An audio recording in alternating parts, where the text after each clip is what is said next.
നോമ്പിന്റെ കാര്യത്തിൽ ഇളവുണ്ട്. നോമ്പിന്റെ കാര്യത്തിൽ ആർക്കൊക്കെ ഇളവുണ്ട്? നോമ്പ് രോഗികളായ ആളുകളാണെങ്കിൽ ഖുർആൻ പറഞ്ഞു, നിങ്ങൾ രോഗികളാണെങ്കിൽ നിങ്ങൾ പിന്നീട് നോറ്റ് വീട്ടിയാൽ മതി. ഒരാൾക്ക് രോഗം, എന്താണ് ഈ രോഗം കൊണ്ട് ഉദ്ദേശിക്കുന്നത്? നോമ്പ് നോറ്റാൽ രോഗം കൂടും, അല്ലെങ്കിൽ നോമ്പ് നോറ്റാൽ രോഗശമനം വൈകും, അതല്ലെങ്കിൽ നോമ്പ് ഈ രോഗവുമായി നോക്കാനേ പാടില്ല. ആ നിലക്കുള്ള രോഗം, അല്ലാതെ കേവലം ഒരു തലവേദനയല്ല, കേവലം ഒരു പനിയല്ല. നോമ്പ് നോറ്റാൽ ഈ രോഗം കൂടും, രോഗശമനത്തിന് കാലതാമസം നേരിടും, അല്ലെങ്കിൽ രോഗവും ഈ നോമ്പുമായിട്ട് ഒരിക്കലും പൊരുത്തപ്പെടില്ല. അങ്ങനെയൊക്കെയുള്ള അവസ്ഥയിലാണെങ്കിൽ നോമ്പുകാരൻ എന്ത് ചെയ്യാം? നോമ്പിന് ഈ പകരം പിന്നീട് അവൻ നോറ്റ് വീട്ടിയാൽ മതി. എന്നാൽ ചില രോഗികൾ ഉണ്ടാകും. എങ്ങനത്തെ രോഗികൾ? അവരുടെ രോഗം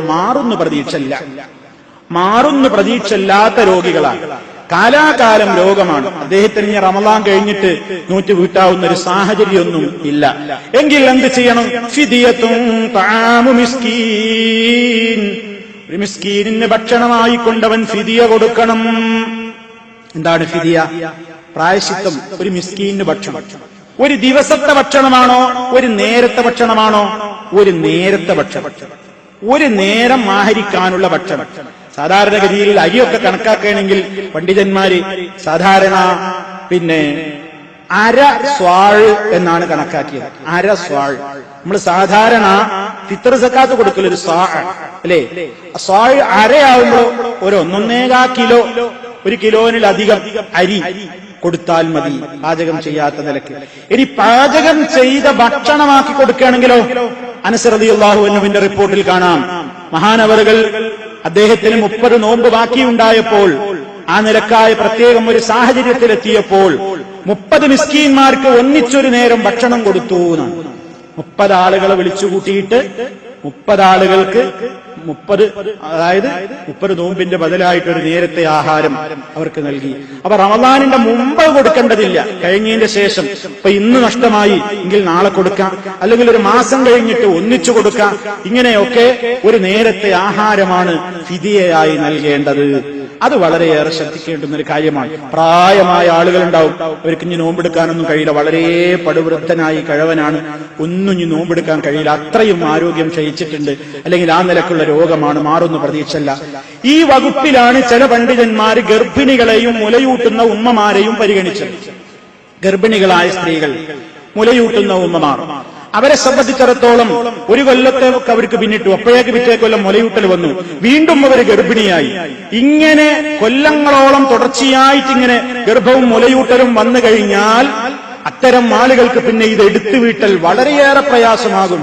അതുകൊണ്ട് അവർക്ക് ഈ നോമ്പിന് പകരമായി പ്രായശ്ചിത്തം നൽകിയാൽ മതി എന്നഭിപ്രായപ്പെടുന്ന സഹാബിമാരും താബിഈങ്ങളെയും നമുക്ക് കാണാൻ സാധിക്കും.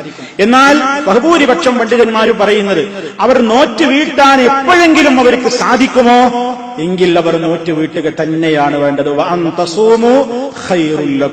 നിങ്ങൾ നോമ്പ് അനുഷ്ഠിക്കുകയാണെങ്കിൽ അതാണ് നിങ്ങൾക്ക് ഏറ്റവും ഉത്തമം എന്ന് പരിശുദ്ധ ഖുർആൻ വളരെ കൃത്യമായി തന്നെ രേഖപ്പെടുത്തുന്നുണ്ട്.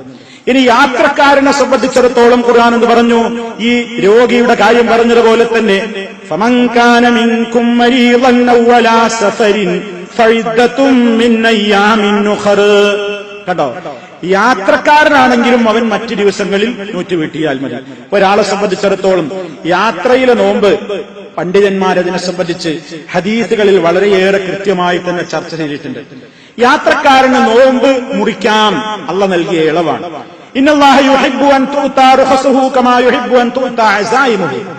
അള്ളാഹു നമുക്ക് നിശ്ചയിച്ച് തന്നിട്ടുള്ള ഇളവുകളെ നമ്മൾ എടുക്കുന്നതാണ് അള്ളാഹ്ക്ക് ഇഷ്ടം.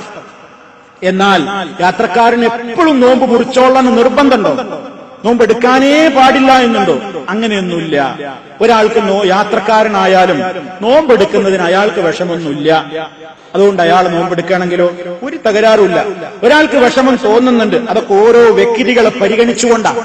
അങ്ങനെ നബി സല്ലല്ലാഹു അലൈഹി വസല്ലമിന്റെ കാലത്ത് സഹാബത്ത് പറയുന്നുണ്ട്, അനസ് റളിയല്ലാഹു തആല എന്ന് പറയാണ്, കുന്നാ നുസാഫിറു മഅൻ നബി സല്ലല്ലാഹു അലൈഹി വസല്ലം ഫലം യുഅബി സ്സായിമു അലൽ മുഫ്തിരി വലൽ മുഫ്തിറു അലസ് സായിമി.